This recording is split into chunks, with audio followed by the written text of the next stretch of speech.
Good morning students. आपण 11वीचा second chapter mathematical methods हा चालू केला होता. तर प्रिव्हियस लेक्चरला आपण डॉट प्रोडक्ट काय असतोय तर त्याचे कॅरेक्टरिस्टिक्स प्रॉपर्टीज बघितले आपण. त्याचे कोणते कोणते गुणधर्म असतात. A dot B is equal to B dot A, परत A dot B is equal to A B cos theta, किंवा जर आपल्याला अँगल दिलं नसेल तर ए डॉट बी म्हणजे A1 B1 plus A2 B2 plus A3 B3, किंवा जर तुम्ही एखादा रेफरन्स बुक बघितला तर त्यात AX BX plus AY BY plus AZ BZ असं सुद्धा उल्लेख केलेला आहे. त्यामुळे तुम्ही कोणतंही नोटेशन केला तरी चालते. जर दोन वेक्टर ऑर्थोगोनल किंवा परपेंडिक्युलर असेल तर आपण प्रॉपर्टी काय बघितलेलं त्यांचे डॉट प्रोडक्ट 0 असते. ओके, तर अशा वेगवेगळ्या प्रॉपर्टीज आपण बघितल्या त्या डॉट प्रोडक्टच्या. सिमिलरली आज आपल्याला क्रॉस प्रोडक्टबद्दल हे सगळं जाणून घ्यायचं आहे. म्हणजे क्रॉस प्रोडक्ट म्हणजे काय असणार आहे, किंवा क्रॉस प्रोडक्टला आपण वेक्टर प्रोडक्ट म्हणतोय, त्याला वेक्टर प्रोडक्ट का म्हणतात हे आज आपण सगळं बघायचं आहे. तर चला आज बघूया आपण क्रॉस प्रोडक्ट किंवा वेक्टर प्रोडक्ट.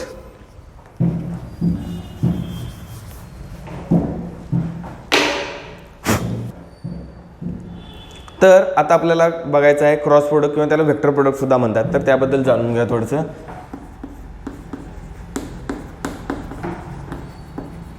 क्रॉस प्रोडक्ट और वेक्टर प्रोडक्ट.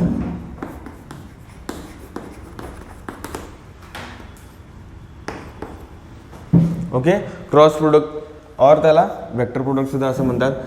जसं सिमिलरली डॉट प्रोडक्ट होतं बघा. डॉट प्रोडक्टला आपण स्केलर प्रोडक्ट का म्हणलं होतं, कारण जर दोन वेक्टरचं डॉट प्रोडक्टनं मल्टिप्लिकेशन केलं तर येणारी फिजिकल क्वांटिटी कशी असणार आहे, स्केलर फॉर्मॅटमधली असणार आहे. सिमिलरली जर दोन वेक्टर्स क्रॉस प्रोडक्टने मल्टिप्लाय केलं तर येणारी फिजिकल क्वांटिटी ही वेक्टर असणार आहे. सो याला आपण वेक्टर प्रोडक्ट म्हणतोय. तर जसं आपण डॉट प्रोडक्ट हा ए डॉट बीने डिफाईन करत होतो, तसं आपण क्रॉस प्रोडक्ट हा ए क्रॉस बी या नोटेशन आपण डिफाईन करतो. आणि ते प्रोनाऊन्स कसं करायचं बघा, ए क्रॉस बी. ओके, त्यामुळे डॉट प्रोडक्ट जर तुम्हाला आठवत असेल तर आपण ए डॉट बी असा म्हणत होतो. याचं आन्सर सी काहीतरी येत असेल. सी म्हणजे तुमचा स्केलर असणार आहे, पण इथं काय असणार आहे बघा, हा सी बार असणार आहे. कारण का याला आपण म्हणतो स्केलर प्रोडक्ट, कारण का दोन वेक्टरचं जर तुम्ही डॉट प्रोडक्ट घेतला तर स्केलर नंबर मिळत आहे. स्केलर नंबरवर आपण असा ॲरो लिहित नाही. आणि जर तुम्ही क्रॉस प्रोडक्ट किंवा वेक्टर प्रोडक्ट बघितला तर ए क्रॉस बी म्हणजे दोघांच्या याच्यावर जर ॲरो असेल तर दोन वेक्टर्स आहेत, त्यांचं क्रॉस मल्टिप्लिकेशन घेतलं तर येणारी क्वांटिटी सुद्धा तुमची वेक्टर असणार आहे. सो याला क्रॉस प्रोडक्ट और वेक्टर प्रोडक्ट असंही म्हणलं जाते. बरोबर आहे. जशी आपण डॉट प्रोडक्टची बेसिक डेफिनेशन बघितली, ए डॉट बी म्हणजे A B cos theta. Similar तशी आपल्याला ए क्रॉस बीची जी बेसिक डेफिनेशन आहे किंवा बेसिक आपण इक्वेशन म्हणूया ते आपल्याला आज बघायचं आहे. तर फर्स्ट असं लक्षात ठेवा नेहमी, ए क्रॉस बी याची बेसिक डेफिनेशन तुम्ही अशी करू शकताय, mod A into mod B sine theta into N cap असं लिहू शकता तुम्ही. वेअर मॉड ए म्हणजे काय तर जो फर्स्ट वेक्टर असतोय त्याची मॅग्निट्यूड मॉड्युलस, मॉड बी म्हणजे काय तर सेकंड वेक्टरचं मॉड्युलस किंवा सेकंड वेक्टरची मॅग्निट्यूड, साइन थिटा म्हणजे काय जो तुमचा दोन वेक्टरमधला अँगल आहे त्याचं साइन घ्या, ते म्हणजे तुमचं साइन थिटा असणार आहे. आणि एन कॅप म्हणजे काय युनिट वेक्टर असणार आहे. युनिट वेक्टर हा युनिट वेक्टर कसा अज्युम करायचा ते सुद्धा आपल्याला राईट हँड रूलनुसार बघायचं आहे. पण जी आपली मेन बेसिक तुमची असणार आहे कन्सेप्ट ती हीच आहे. ए क्रॉस बी म्हणजे mod A mod B sine theta N cap और A B sine theta N cap असं असणार आहे. सो याला आपण असं सुद्धा लिहू शकतो, A B sine theta N cap. Okay, sine theta N cap. जर तुम्हाला डॉट प्रोडक्ट बघितला तर ते ए बी कॉस थिटा असते, पण इथे एन कॅप वगैरे काय टर्म्स नसतात. समजलं. सो ही एन कॅप जे असणार आहे ते युनिट वेक्टर म्हणतोय त्याला आपण. एन कॅप म्हणजे काय असणार आहे, युनिट वेक्टर. युनिट वेक्टर असणार आहे म्हणजे मॉड ए म्हणजे काय असणार बघा, जो स्केलर नंबर, बी सुद्धा तुमचा स्केलर नंबर असणार आहे, साइन थिटा सुद्धा स्केलर असणार आहे. म्हणजे ही पूर्ण तुमची स्केलर क्वांटिटी असणार आहे आणि हा एकमेव वेक्टर असणार आहे. त्यामुळे एखाद्या वेक्टरला नंबरनं मल्टिप्लाय केला तर सुद्धा वेक्टर्स भेटणार आहे. सो ए क्रॉस बीची व्हॅल्यू तुमची कशी असते, वेक्टर फॉर्मॅटमध्ये असते, म्हणजे IJK फॉर्मॅटमध्ये असते. ओके, म्हणजे अशा पद्धतीने तुम्ही ए बी साइन थिटा आणि एन कॅप याच्याद्वारे तुम्ही ए क्रॉस बीची व्हॅल्यू काढू शकताय. समजलं. तर इतकंच लक्षात ठेवा, तुम्हाला माहीत काय असलं पाहिजे, ए बी त्या दोघातला अँगल आणि परत तुमचा एन कॅप. एन कॅप म्हणजे काय युनिट नॉर्मल वेक्टर असतो, तो नेहमी द्यावाच असं काही नाही आहे. तर तो तुम्ही कॅल्क्युलेट सुद्धा करू शकता किंवा डिफाईन सुद्धा करू शकताय. तर हा एन कॅप कसा डिफाईन करायचा युनिट वेक्टर, तर त्यासाठी काय राईट हँड रूल आहे. ओके, आपण काय बघितलं ही तुमची पूर्ण काय असणार आहे स्केलर क्वांटिटी. ही कशी कॅल्क्युलेट करू शकतो A B sine theta, that's it. आता एन कॅप आपण कसं ठरवायचा, एन कॅप म्हणजे काय युनिट वेक्टर आहे, त्याची मॅग्निट्यूड किती पाहिजे 1 पाहिजे. म्हणजे याचं मेन पर्पज काय तर हा डायरेक्शन सांगत असतोय, दॅट्स इट. हा काय सांगत असतोय डायरेक्शन सांगत असणारा एन कॅप वेक्टर. सो याची डायरेक्शन कशी काढायची तर त्यासाठी राईट हँड रूल आहे बघा. तर तो कसा आहे, समजा दोन वेक्टर्स आहेत, ए असा वेक्टर आहे समजा, याला मी ए बार म्हणतो. समजा दुसरा वेक्टर बी आहे असा समथिंग आहे तर बी बार म्हणतो. या दोन वेक्टरमधला अँगल थीटा आहे. ओके, तर या दोघांचा जर क्रॉस प्रोडक्ट घेतला तर काय होणार आहे बघा, त्याची magnitude A B sine theta, याची लेंथ आणि या साइन थिटा यांना मल्टिप्लाय करा, तुम्हाला काय भेटणार आहे त्या क्रॉस प्रोडक्टची मॅग्निट्यूड भेटणार आहे. आणि एन कॅप म्हणजे काय तर त्याची डायरेक्शन भेटणार आहे. तर ह्या एन कॅपची डायरेक्शन किंवा हा तुमचा जो ए क्रॉस बीची जी डायरेक्शन आहे ती कशी काढायची तर आपल्याला विचारल्यात काय बघा ए क्रॉस बी. जर ए क्रॉस बी विचारले असेल तर तुमचा उजवा हात ह्या ए वेक्टरवर ठेवायचा, म्हणजे जो पहिला वेक्टर असतोय त्याच्यावर आपला उजवा हात ठेवायचा आणि आपली जी बोट आहेत जी फिंगर्स आहेत ती कर्ल करायची, म्हणजे टर्न करायची. कुठंपर्यंत वेक्टर बी पर्यंत टर्न करायची, वेक्टर बी पर्यंत टर्न करायची. ओके, ए वर मी ठेवलेला आहे आणि आपली जी हाताची बोट आहे ती बी पर्यंत टर्न न्यायची आणि ज्या डायरेक्शनमध्ये तुमचा थंब दाखवतोय ती म्हणजे तुमची एन कॅपची डायरेक्शन असणार आहे. बरोबर आहे, ती म्हणजे तुमची एन कॅपची डायरेक्शन असणार आहे. सो समजा ही 3 डायमेन्शनल जर फिगर आहे असं कन्सिडर केला तर ए इथं आहे बी इथं आहे, तर तुमचा ए क्रॉस बी म्हणजे तुमचा जो एन कॅप आहे तो कोणत्या डायरेक्शनमध्ये असणार आहे वरमध्ये असणार आहे. बघा ए बी म्हणजे हे दोन वेक्टर्स मी प्लेनमध्ये आहे असं कन्सिडर केलं तर या फळ्यातून हा ए क्रॉस बी येणार आहे. ओके, त्यामुळे बघा A cross B is equal to N cap और ए क्रॉस बीची तुमची मॅग्निट्यूड येणार आहे. पण तुम्ही म्हणजे ए क्रॉस बीला अजून एक वे आहे, कोणतं, तुम्ही असं पण जाऊ शकता की असं उलट्या साईडनं जाऊ शकता की असं जाऊ शकता की, पण ते नॅचरल रोटेशन नाही आहे. बरोबर आहे, म्हणजे आपले फिंगर्स ज्या डायरेक्शनमध्ये कर्ल होतात हे एकाच डायरेक्शनमध्ये कर्ल होतात, बॅक साईडला कर्ल होत नाहीत. बरोबर आहे, त्यामुळे नेहमी असं रोटेशन घ्यायचं आहे. So A cross B is equal to N cap. So तुमची एन कॅपची डायरेक्शन कशी बाहेर असणार आहे. So A cross B is equal to N cap वरच्या डायरेक्शनमध्ये असणार आहे बघा. म्हणजे दोन वेक्टर्स हे फळ्यावर असते, या ब्लॅकबोर्डच्या 2 डायमेन्शनल सरफेस एरियावर असते, तर ए क्रॉस बी म्हणजे बाहेर आला असतं. पण मी एक ए असा घेतलेला आणि एक बी आतल्या साईडला घेतलेला आहे. सो ए क्रॉस बी म्हणजे वरच्या डायरेक्शनमध्ये, ए क्रॉस बी वरच्या डायरेक्शनमध्ये असणार आहे. सो ही काय असणार आहे बघा तुमची एन कॅपची व्हॅल्यू असणार आहे. ओके, ही तुमची एन कॅपची व्हॅल्यू असणार आहे आणि एन कॅप ज्या डायरेक्शनमध्ये असते त्याच डायरेक्शनमध्ये तुमचं ए क्रॉस बी असणार आहे, ए क्रॉस बी असणार आहे. ओके, हे लक्षात ठेवा. त्यामुळे बघा काय, आता जर तुमच्याकडे ए असेल बी असेल तर फक्त राईट हँड थंब रूल वापरा. तुम्हाला ए क्रॉस बी म्हणजे जस्ट तुमच्या फिंगरचे कर्ल ज्या डायरेक्शनमध्ये होतात त्या डायरेक्शनमध्ये तुम्ही फिंगर्स टर्न करा आणि तुमचा थंब म्हणजे ए क्रॉस बीची व्हॅल्यू सांगणार आहे. ओके, आता समजा आपल्याला बी क्रॉस ए विचारल्यात. ओके, बी क्रॉस ए विचारलं तर मग कसं करायचं. आता ह्याच्या सिच्युएशनला बी क्रॉस ए विचारलेले आहेत. तर बघा हा वेक्टर मी आहे तसा काढतो, हा ए वेक्टर आहे तसा काढतो. ओके, हा वेक्टर बी बार आहे, हा वेक्टर ए बार आहे. तर बघा आता आपल्याला इथं काय विचारलं तर ए क्रॉस बीची युनिट जो वेक्टर आहे तो अप डायरेक्शनला आहे. आता आपल्याला विचारलं काय तर बी क्रॉस एची व्हॅल्यू विचारलं, तर बी क्रॉस एला काय करायचं बघा. बी क्रॉस ए जो इनिशियल वेक्टर असतो, जो फर्स्ट वेक्टर असतो त्याच्यावर तुमचा राईट हँड ठेवा बी. ओके, बी वर ठेवा. आता क्रॉस ए करायचं आहे तुम्हाला, बी क्रॉस ए. मग बी क्रॉस ए म्हणजे काय, बी वर थंब ठेवला ए पर्यंत तुम्हाला न्यायचा, म्हणजे तो तुम्ही अशा पद्धतीने सुद्धा आणू शकताय. बरोबर आहे, पण ते सेन्सेबल रोटेशन होणार नाही, किंवा रोटेशन असं करायचं की तुमचा अँगल हा स्मॉलेस्ट असला पाहिजे. बरोबर आहे, त्यामुळं तुमचं इथं बघा बी क्रॉस ए तुम्ही असं पण करू शकता. इथं जर ठेवला तर हे असं बोट टर्न करून असं पण आणू शकता, बी तुमचा बाहेर येणार आहे. बरोबर आहे, असं पण करू शकताय, पण तसं करायचं नाही, कारण जो तुमचा अँगल असणार तो मोठा अँगल होणार आहे. ओके, अपटूस अँगल त्याला आपण म्हणतोय, काय म्हणतो लघु कोन आणि दीर्घ कोन असं म्हणतोय बघा. ओके, सो तुमचा अँगल कसा पाहिजे, शॉर्ट अँगल पाहिजे, तुमचा अँगल हा कमी असला पाहिजे. सो बी क्रॉस ए बघा, बी क्रॉस ए इथलं इथं होते बघा, बी वर तुम्ही फिंगर ठेवा, ए वर न्या आणि तुमचे थंबची डायरेक्शन बी क्रॉस ए, थंबची डायरेक्शन आतल्या डायरेक्शनमध्ये असणार आहे. किंवा जर 3 डायमेन्शनल सरफेसमध्ये बघितलं तर बी क्रॉस ए खालच्या डायरेक्शनमध्ये तुमचं एन कॅप असणार आहे. एन कॅप तुमचं डायरेक्शन म्हणजे एन कॅपची व्हॅल्यू काय देणार आहे तुमची बी क्रॉस एची काय देणार आहे, डायरेक्शन देणार आहे फक्त. ओके, कारण एन कॅपला काय बघा मॅग्निट्यूड ही 1 असणार आहे आणि त्याला आपण युनिट वेक्टर म्हणलेलं आहे. बरोबर आहे, एन कॅपची जर तुम्ही मॅग्निट्यूड बघितला मॉड्युलस ऑफ एन कॅप ही 1 असणार कारण त्याला आपण युनिट वेक्टर म्हणलेलं आहे.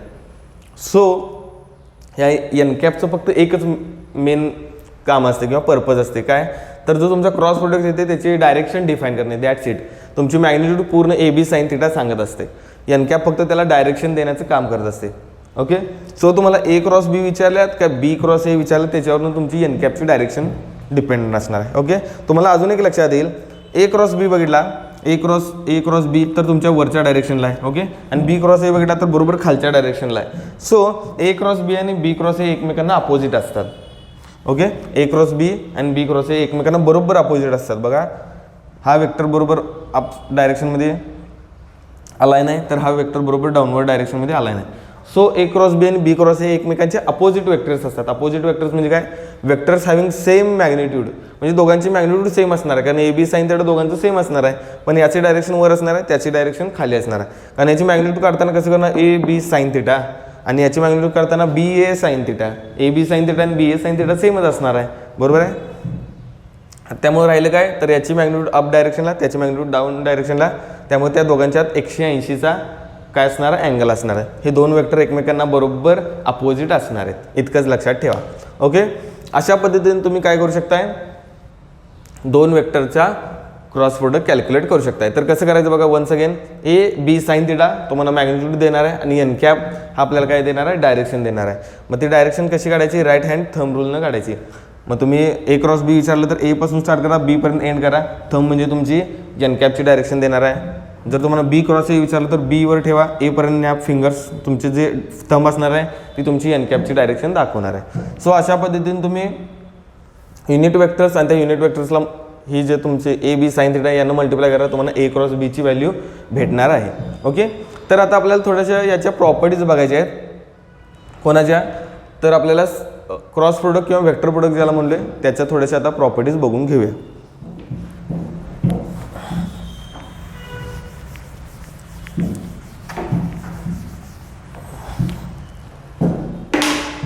ओके, आता जो आपण क्रॉस प्रोडक्ट बघितला तो फक्त कसा बघितला बघा, A B sine theta N cap असा फक्त बघितला. म्हणजे ए वेक्टर दिलेला आहे, बी वेक्टर दिला आणि त्या दोघातला जर अँगल दिला तर क्रॉस प्रोडक्ट कसं कॅल्क्युलेट करू शकतो हे आपण बघितलं.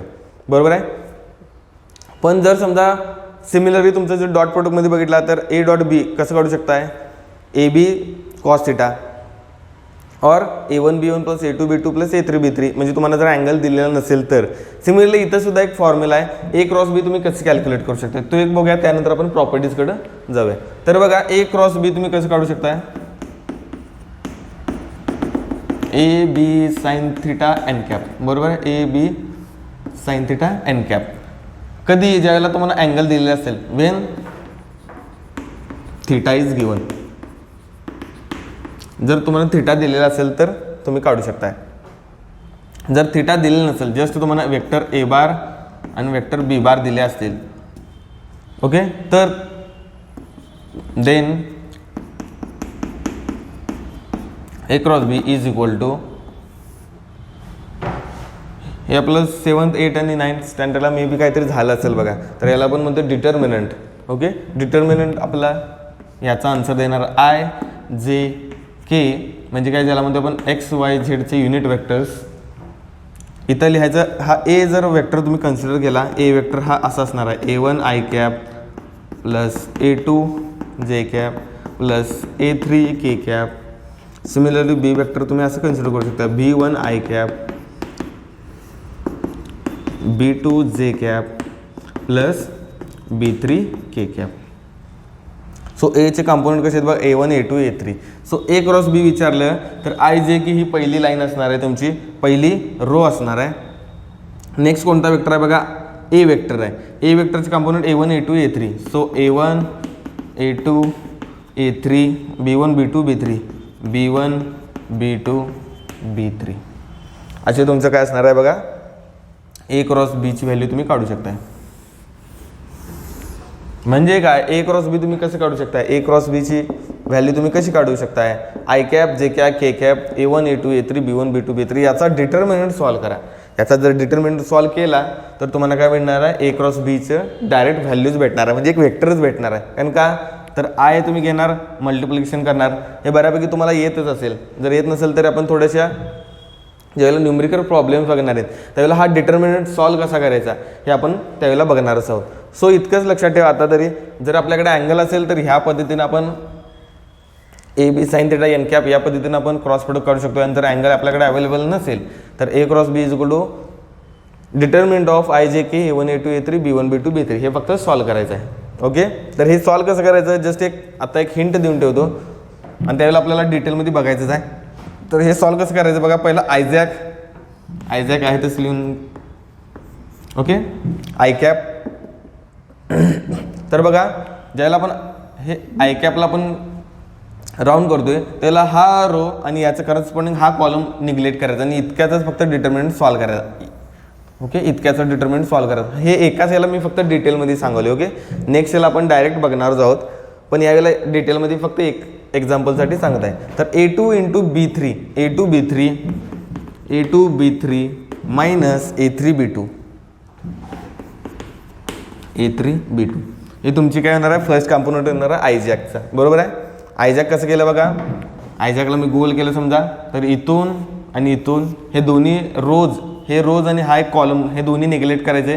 A2 A3 B2 B3 म्हणजे हा फक्त 2/2चा डिटर्मिनंट घ्या. A2 B3 minus B2 A3 म्हणजे याच्यातून हे वजा करायचं. बरोबर आहे. यांचं मल्टिप्लिकेशन करायचं आणि त्याच्यातून हे वजा करायचं म्हणजे A2 B3 minus A3 B2 असं करायचं. नेक्स्ट बघा आता जेची टर्म आहे. जेची टर्मला बघा निगेटिव्ह घ्यायचं, हे नेहमी लक्षात ठेवा. हे कन्व्हेन्शनच आहे असं म्हणून लक्षात ठेवा. हे प्लस मायनस आणि प्लस घ्यायचं. ओके, त्यामुळे आयला बघा इथं प्लस साईन घेतलेला आहे. आता ज्यावेळेला जे घेतो त्यावेळेला निगेटिव्ह साईन घ्यायचं. त्यामुळे निगेटिव्ह जे कॅप म्हणजे ते निगेटिव्ह जे कॅप घ्यायचं. जेच्या वेळेला परत सेम तसंच करायचं. काय करायचं बघा, जेच्या वेळेला हे आणि हे तुम्ही ड्रॉप करायचं आहे. सो राहिलं कोण बघा, A1 B3 minus A3 B1 अशा पद्धतीने तुम्ही जेचा कंपाऊंड काढू शकता त्या वेक्टरचा.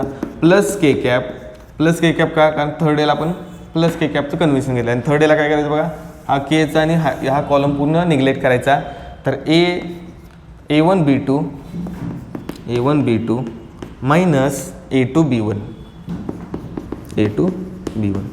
अशा पद्धतीने तुम्ही याच्याद्वारे तुम्हाला आयचा कंपोनंट भेटू शकतो, याच्याद्वारे तुम्हाला जेचा कंपोनंट आणि याच्याद्वारे केचा कंपोनंट तुम्हाला भेटू शकतोय.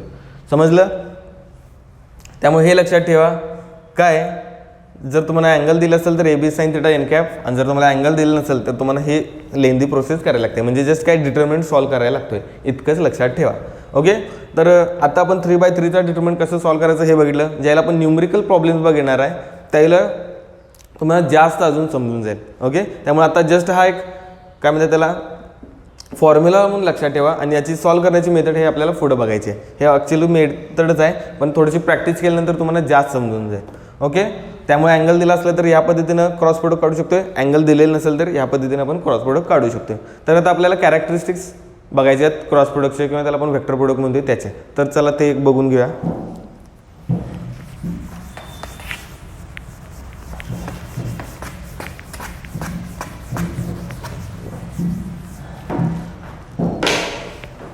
तर आता आपल्याला बघायचे आहेत कॅरेक्टरिस्टिक्स ऑफ वेक्टर प्रोडक्ट. तर एकदम बेसिक जसं आपण डॉट प्रोडक्टला बघितलं होतं, A क्रॉस B म्हणजे काय असणार आहे, AB sin θ n cap.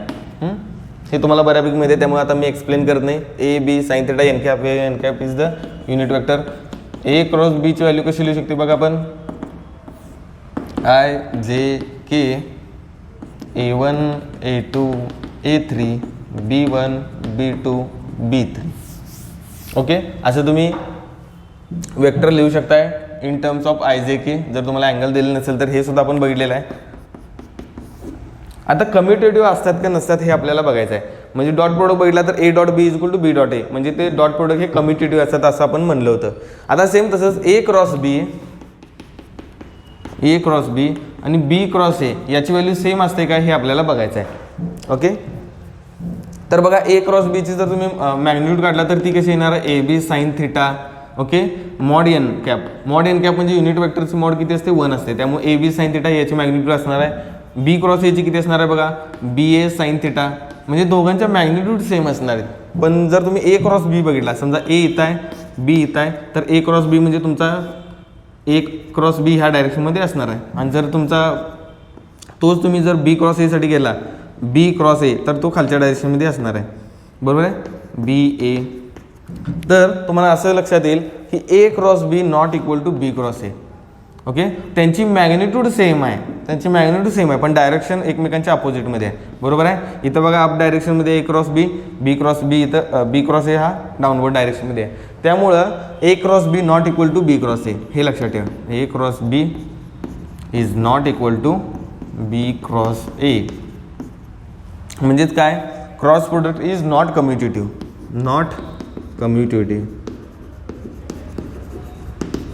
Commutative म्हणजे काय, जर तुम्ही त्यांची ऑर्डर चेंज केला तर तुमचं उत्तर येत नाही. पण तसं डॉट प्रोडक्टला नसते. डॉट प्रोडक्टला ए डॉट बी घेतला तर त्याचं उत्तर बी डॉट ए सारखंच असणार आहे. ओके, त्यामुळे ते लक्षात ठेवा. A dot B is equal to B dot A असं असणार आहे. परत आत्ताची जी डायग्राम होती त्याच्यात अजून एक कन्क्लुजन तुम्हाला लक्षात येईल. काय, A cross B not equal to B cross A, हे तर बरोबर आहे. पण A cross B equal to negative of B cross A, कारण ते दोघं एकमेकांचे अपोजिट वेक्टर असतात. सो अपोजिट वेक्टर म्हणजे काय, तर आपण प्रिव्हियस लेक्चरमध्ये बघितलेलंच आहे. जर ए वेक्टर असा असेल आणि दुसरा बी वेक्टर जर असा असेल, ओके, दोघांची मॅग्निट्यूड सेम आहे असं कन्सिडर करा, तर आपण म्हणतो A bar is negative of B bar. म्हणजे जो ए वेक्टर असतो हा बी वेक्टरच्या बरोबर अपोजिट असतो. निगेटिव्ह साईन म्हणजे काय, तर ते एकमेकांना अपोजिट आहेत असं सांगतोय. सो तुम्ही एक प्रॉपर्टी ही लक्षात ठेवू शकताय. काय, तर A cross B is negative of B cross A. Okay, A cross B not equal to B cross A. Not equal to का, कारण डायरेक्शन अपोजिट आहे आणि त्या डायरेक्शन अपोजिटमुळे आपण निगेटिव्ह साईन इथं लिहू शकतोय. बरोबर आहे. ही एक महत्त्वाची प्रॉपर्टी आहे, लक्षात ठेवा. आता फिफ्थ प्रॉपर्टी आपण अशी कन्सिडर करू शकतोय, जसं म्हण A dot B plus C, ह्याला आपण जसं A dot B plus A dot C असं आपण लिहिलं होतं. बरोबर आहे, A dot B plus A dot C. Similarly आपण जर क्रॉस प्रोडक्टसाठी घेतलं तर ते आपण सेम असं लिहू शकतो. म्हणजे A cross B plus C is equal to A cross B plus A cross C. Okay, याला म्हणतो आपण डिस्ट्रीब्युटिव्ह प्रॉपर्टी म्हणते. सो तुमचं क्रॉस प्रोडक्ट आहे ते डिस्ट्रीब्युटिव्ह प्रॉपर्टी फॉलो करत असते. So A cross B plus C असेल तर याचा अर्थ आपण काय लिहू शकतो, A cross B plus A cross C.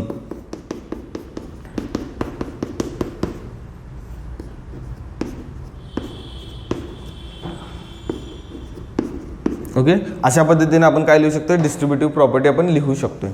समजलं, ही झाली तुमची डिस्ट्रीब्युटिव्ह प्रॉपर्टी.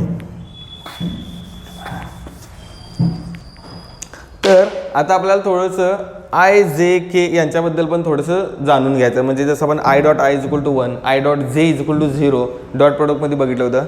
सिमिलरली तसं आपल्याला आय क्रॉस जे म्हणजे काय असणार आहे, जे क्रॉस के म्हणजे काय असणार आहे, के क्रॉस जे काय असणार आहे, के क्रॉस के काय असणार आहे, याच्या व्हॅल्यू आपल्याला किंवा ह्याच्या कॅरेक्टरिस्टिक्स याच्या प्रॉपर्टीज आता आपल्याला बघायच्या आहेत. ओके, त्यामुळे 6 प्रॉपर्टी थोडीशी आपण असं समजून असं कन्सिडर करूया. जर दोन वेक्टर एकमेकांना पॅरलल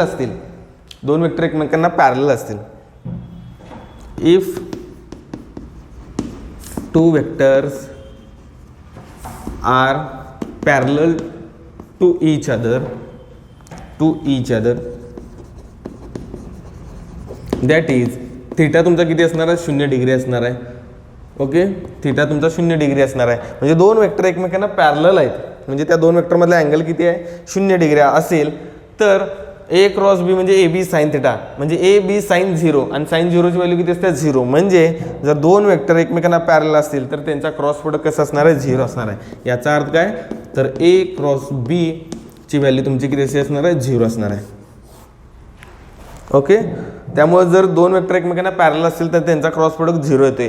दोन वेक्टर एकमेकांना परपेंडिक्युलर असेल तर त्यांचा डॉट प्रोडक्ट 0 येते, हे लक्षात ठेवा. सो दोन वेक्टर एकमेकांना पॅरलल आहेत तर कसं आपण प्रूव्ह करू शकतो, त्यांचा क्रॉस प्रोडक्ट फक्त 0 दाखवा, ते एकमेकांना पॅरलल आहेत हे आपण प्रूव्ह करू शकतो. किंवा नेक्स्ट प्रॉपर्टी आपण अशी कन्सिडर करू शकतो, दोन वेक्टर एकमेकांना अँटी पॅरलल असतील. समजा अँटी पॅरलल म्हणजे काय, बरोबर, डायरेक्शन एकमेकांची अपोजिट असेल तर काय करणार आहे, ह्या दोघातला अँगल किती असणार आहे, that is theta is equal to 180 degree, 180 degree. त्यामुळं ए क्रॉस बीची व्हॅल्यू पण कशी लिहू शकतो, A B sine of 180. Sine of 180 किती असते बघा, साइन ऑफ 180 परत 0 असते, त्यामुळे ए क्रॉस बीची व्हॅल्यू परत 0 येणार आहे. सो हे नेहमी लक्षात ठेवा, ए क्रॉस बी ची व्हॅल्यू जर 0 असेल तर ते वेक्टर एकतर पॅरलल असतात, एका डायरेक्शनमध्ये असू शकतात, किंवा एकमेकांच्या पेक्षा अपोजिट डायरेक्शनमध्ये असू शकतात, अँटी पॅरलल असू शकतात. ओके, म्हणजे त्यातला अँगल एक तर 0 डिग्री असू शकते किंवा 180 डिग्री असू शकते. त्यामुळे या दोन प्रॉपर्टीज खूप महत्त्वाच्या आहेत, त्या लक्षात ठेवा. जर दोन वेक्टर एकमेकांना परपेंडिक्युलर असतील, दोन वेक्टर एकमेकांना परपेंडिक्युलर असतील, ए परपेंडिक्युलर टू बी, म्हणजे दोन वेक्टर ए आणि बी आहेत आणि एकमेकांना परपेंडिक्युलर, दॅट इज थिटा किती असणार आहे, 90 डिग्री असेल. तर बघा A B sine 90 degree, sine 90 degree 1 असेल, त्यामुळे हे साइन निघून जाणार, फक्त राहणार ए बी. त्यामुळे बघा ए क्रॉस बीची व्हॅल्यू कशी लिहू शकतो आपण, A B n cap, A B n cap. Okay, n cap कसं काढू शकतो आपण, राईट हँड थंब रूलनं काढू शकतो. सो अशा पद्धतीने थोड्याशा प्रॉपर्टीज आहेत. आता थोडंसं आपल्याला काय करायचं आहे बघा, आय डॉट आय जसं आपण बघितलं, आय डॉट जे कसं बघितलं, तसंच सिमिलरली आय क्रॉस आय किती असणार आहे ते सुद्धा आता प्रॉपर्टीज थोडंसं बघून घ्या. तर नववी प्रॉपर्टी आपण असं बघणार आहोत. समजा युनिट वेक्टर्स आहेत आय कॅप, जे कॅप आणि के कॅप, बरोबर आहे, ज्याला आपण unit vectors along x Y आणि झेड डायरेक्शन रिस्पेक्टिव्हली म्हणते. या तिन्ही युनिट वेक्टरचं एकमेकातलं जे अँगल आहे तो अँगल किती असणार आहे बघा, थिटा 90 डिग्री असणार आहे, कारण एक्स वाय झेड हे तिघंही एकमेकांना परपेंडिक्युलर डायरेक्शनमध्ये असणार आहेत. सो आय क्रॉस जे जर काढला तुम्ही, आय क्रॉस जे जर काढला, आय क्रॉस जे, ओके, आय क्रॉस जे जर काढला तुम्ही तर असं असणार आहे बघा, एक्स तर वाय डायरेक्शन असणार आहे, त्याला परपेंडिक्युलर झेड डायरेक्शन असणार. एक्स डायरेक्शनमध्ये एक आय कॅप असणार आहे, वाय डायरेक्शनमध्ये जे कॅप असणार आहे आणि झेड डायरेक्शनमध्ये के कॅप असणार आहे. सो आय क्रॉस जे जर काढला, आय क्रॉस जे जर काढला तर तो वरच्या डायरेक्शनमध्ये येणार आहे, म्हणजे के कॅप आपल्याला व्हॅल्यू देणार आहे. सो याची व्हॅल्यू असणार आहे के कॅप, आय क्रॉस जेची व्हॅल्यू असणार आहे के कॅप. समजा जे क्रॉस केची व्हॅल्यू काढला, जे क्रॉस केची व्हॅल्यू काढला, जे क्रॉस केची व्हॅल्यू काढला तर तुम्हाला जे क्रॉस केची व्हॅल्यू काढला तर तुम्हाला आय कॅप भेटणार आहे, i cap. Similarly K cross आयची व्हॅल्यू काढला तर तुम्हाला जे कॅप भेटणार आहे. ओके, ह्या तीन प्रॉपर्टीज लक्षातच ठेवा, कारण का आय क्रॉस जे जर बघितला तर आय क्रॉस जे म्हणजे काय असं लिहू शकतो आपण, लक्षात ठेवा. आय क्रॉस जे कसं लिहू शकताय, आय क्रॉस जे मॉड आय मॉड जे साइन ऑफ थिटा इंटू या दोघांचं आय क्रॉस जे, आय क्रॉस जे म्हणजे के कॅप येणार, के कॅप हा युनिट वेक्टर आहे, सो के कॅप येणार आहे. मॉड आय म्हणजे 1 युनिट वेक्टर आहे, मॉड जे म्हणजे 1 युनिट वेक्टर आहे. साइन थिटा साइन 90 किती असणार आहे 1, तो पण निघून जाणार. So I cross J is equal to के असणार आहे, I cross J is equal to के असणार आहे. समजलं, म्हणजे एकासाठी आपण फक्त केलेलं आहे, तसं तुम्ही सगळ्यांना सिमिलरली अप्लाय करा तर तुम्हाला हे बाकीचे जे तुमचे टर्म्स आहेत त्यासुद्धा तुम्हाला भेटून जातील. ओके, तर अशा पद्धतीने हे तीन इक्वेशन्स लक्षात ठेवा. आय क्रॉस जे म्हणजे के, जे क्रॉस के म्हणजे आय आणि के क्रॉस आय म्हणजे जे.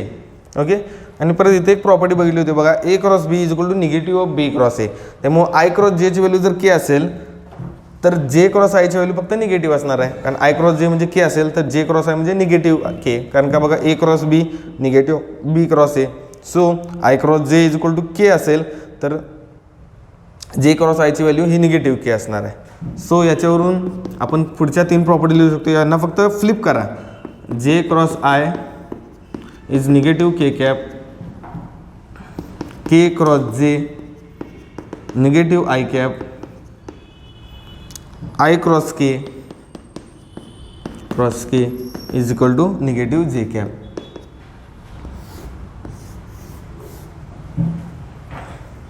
ओके, अशा पद्धतीने तुम्ही दोन युनिट वेक्टरचं क्रॉस प्रोडक्ट तुम्ही डिफाईन करू शकताय.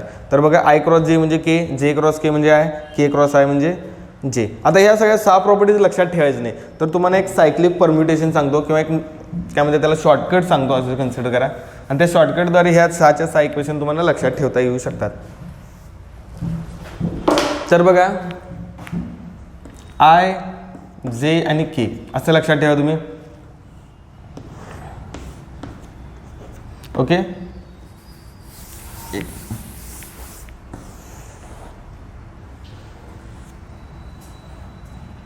समजा इथे तुमचं आय आहे, इथे तुमचं जे आहे आणि इथे तुमचं के आहे. हे सगळं तुम्ही सायक्लिक परम्युटेशनमध्ये मेजर करत आहात, सायक्लिकमध्ये. म्हणजे सायक्लिक म्हणजे काय तर घड्याळाच्या दिशेत. ओके, समजा तुम्ही घड्याळाच्या दिशेत जात असला तर पॉझिटिव्हमध्ये घ्यायचं आहे. क्लॉकवाईज जात असाल तर क्लॉकवाईज जर जात असाल तर तुम्ही पॉझिटिव्ह व्हॅल्यू सगळ्या घ्यायच्या.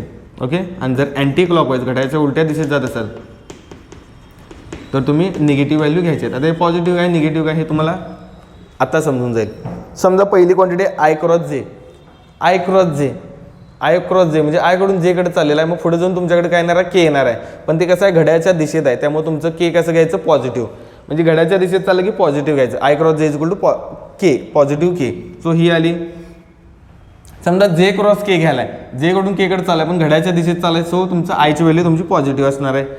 सिमिलरली के क्रॉस आहे, के क्रॉस आहे घड्याळाच्या दिशेतच आहे बघा, घड्याळाच्या दिशेत असल्यामुळे पुढची जेची व्हॅल्यू तुमची पॉझिटिव्ह घ्यायची. पण समजा उलटं आहे, समजा मगाशी कसं केलं, आय क्रॉस जे घेतलं, के घेतला, तर समजा जे क्रॉस आय घ्याले, जे क्रॉस आय म्हणजे घड्याळाच्या उलट्या दिशेत जात असाल तर तुमची केची व्हॅल्यू तुमची निगेटिव्ह घ्यायची. ओके, जर के क्रॉस जे, के क्रॉस जे म्हणजे घड्याळाच्या उलट्या दिशेत चाललेला आहेत, तर के क्रॉस जे म्हणजे negative of I, negative of I. Similarly I cross K, I cross K म्हणजे निगेटिव्ह ऑफ जे. म्हणजे ह्या तुम्ही 3 इक्वेशन्स आणि परत ही 3 इक्वेशन्स तुम्ही एका सिंगल फिगरवरून लक्षात ठेवू शकताय. तर कसं ठेवायचं बघा, आय जे के, आणि घड्याच्या दिशेत असेल तर पॉझिटिव्ह साईन द्यायचं. घड्याच्या उलट्या दिशेत जर तुमचं परम्युटेशन असेल तर तुम्ही अँटी क्लॉकवाईज असेल तर तुम्ही ते निगेटिव्ह साईन घ्यायचं. समजलं? अशा पद्धतीने 2 वेक्टरचं तुम्ही क्रॉस प्रोडक्ट किंवा 2 युनिट वेक्टरचं तुम्ही क्रॉस प्रोडक्ट डिफाईन करू शकताय. अजून एक प्रॉपर्टी बघायची आहे. तर बघा जस्ट 6th प्रॉपर्टीमध्ये बघितलं, 2 वेक्टर्स एकमेकांना पॅरल असेल तर त्यांचा क्रॉस प्रोडक्ट 0 असते. सिमिलरली जर आय क्रॉस आय घेतला, आय क्रॉस आय घेतला तर ह्याची व्हॅल्यू किती येणार आहे, आय क्रॉस आय म्हणजे काय, mod I sine theta N cap, बरोबर आहे. पण आय दोन्ही वेक्टर तोच वेक्टर आहेत, म्हणजे 2 वेक्टरमधला अँगल किती असणार आहे, 0 डिग्री, आणि साईन 0 किती असते, 0. सो आय क्रॉस आयची व्हॅल्यू किती असणार आहे, 0 असणार आहे. ओके, त्यामुळे लक्षात ठेवा ही प्रॉपर्टी खूप महत्त्वाची आहे. आय क्रॉस आयची व्हॅल्यू किती असणार आहे, 0 असणार आहे. सिमिलरली जे क्रॉस जेची व्हॅल्यू किती असणार आहे, 0, आणि के क्रॉस केची व्हॅल्यू किती असणार आहे, 0 असणार आहे. के क्रॉस केची व्हॅल्यू किती असणार आहे, 0 असणार आहे. सो अशा पद्धतीने तुम्ही क्रॉस प्रोडक्टच्या ह्या वेगवेगळ्या कॅरेक्टरिस्टिक्स प्रॉपर्टीज बघितलेल्या आहेत. तर काय बघितल्यात बघा, जर तुम्हाला अँगल दिलेला नसेल तर A B sine theta N cap, N कॅपसाठी राईट हँड थंब रूल आहे.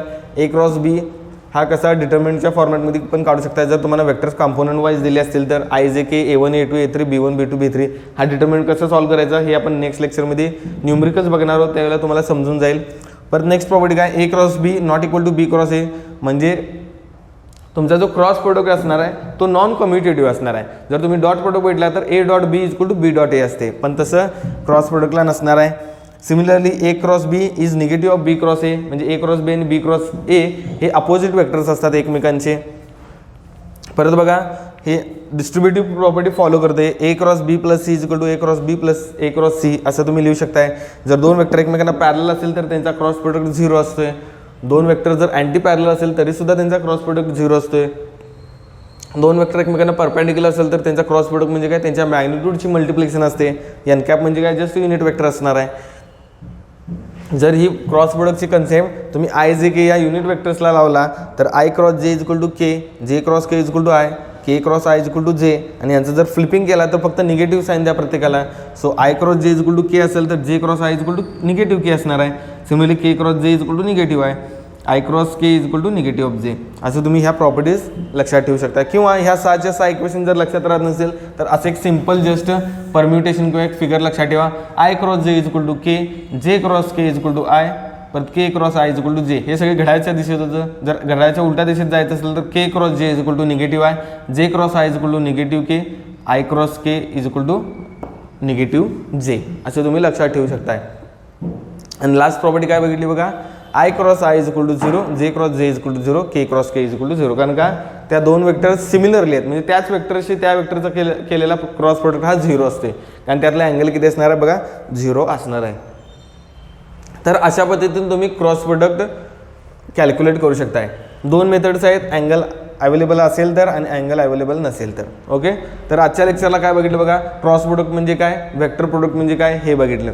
ओके, तर अजून एक मेन कन्सेप्ट राहून गेली. मेन म्हणजे काय, तर ते मोस्टली याच्यावर विचारलेलं असतात, त्यामुळे याला सप्लिमेंटरी कॅरेक्टरिस्टिक्स, ही ॲक्च्युली कॅरेक्टरिस्टिक्स नाही आहे, पण आपण याला कॅरेक्टरिस्टिक सारखं पण कन्सिडर करू शकतोय. जे ए क्रॉस बी दिलेलं असते, ए क्रॉस बी दिलेलं असते ते आपल्याला काय देत असते बघा, याचं पण थोडंसं बघून घेऊया.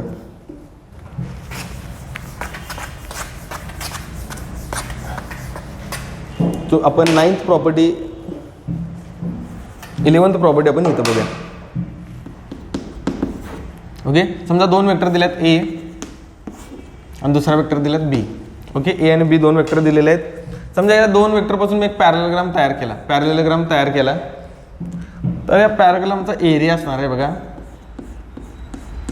हा जो पॅरलेलोग्रामचा एरिया असणार आहे हा कसा असणार आहे, जर हा वेक्टर ए बार असेल, हा वेक्टर बी बार असेल, तर ही या वेक्टरची मॅग्निट्यूड असणार मॉड बी, ही या वेक्टरची मॅग्निट्यूड असणार मॉड ए.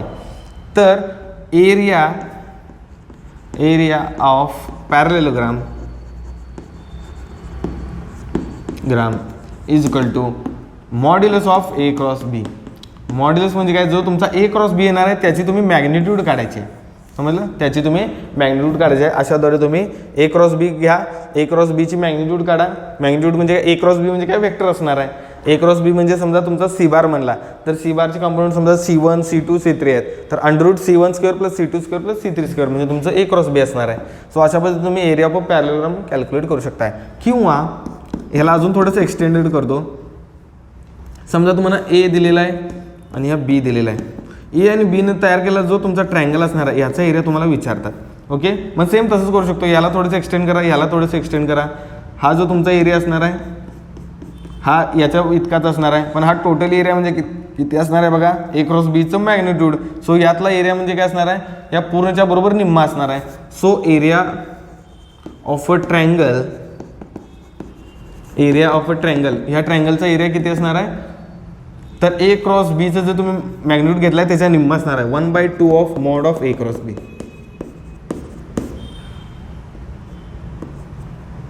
ओके, असं असणार आहे. समजलं.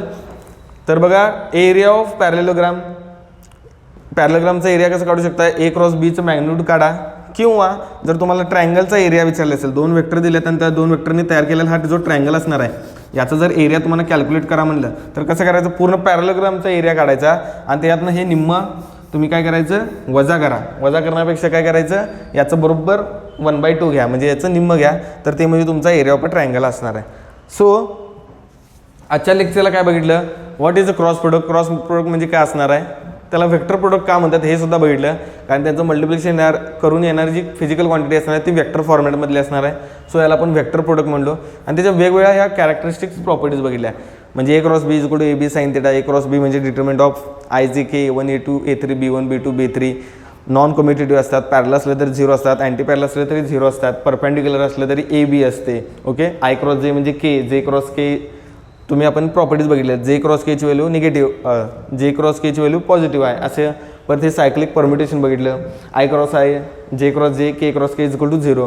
परत ए बार आणि बी बार जर पॅरलेलोग्रामचे जर तुमचे दोन साईड्स असतील, ते दोन वेक्टरचे साईड कन्स्ट्रक्ट करून एखादा जर पॅरलेलोग्राम तयार केला तर त्या पॅरलेलोग्रामचा एरिया म्हणजे काय, तर त्या दोन वेक्टरचा क्रॉस प्रोडक्ट घ्यायचा आणि त्यांचं मॉड्युलस घ्यायचं किंवा मॅग्निट्यूड काढायचे, ते म्हणजे तुमचा एरिया ऑफ पॅरलेलोग्राम असणार आहे.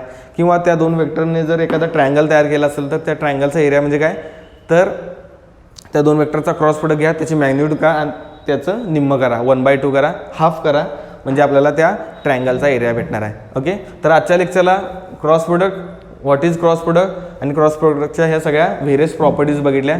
नेक्स्ट लेक्चरला काय बघणार आहोत, जसं आपण डॉट प्रोडक्टचे न्यूमरिकल एक्झाम्पल्स बघितले, सिमिलरली आपण क्रॉस प्रोडक्टचे न्यूमरिकल एक्झाम्पल्स हे आपण नेक्स्ट लेक्चरला बघणार आहोत. थँक्यू.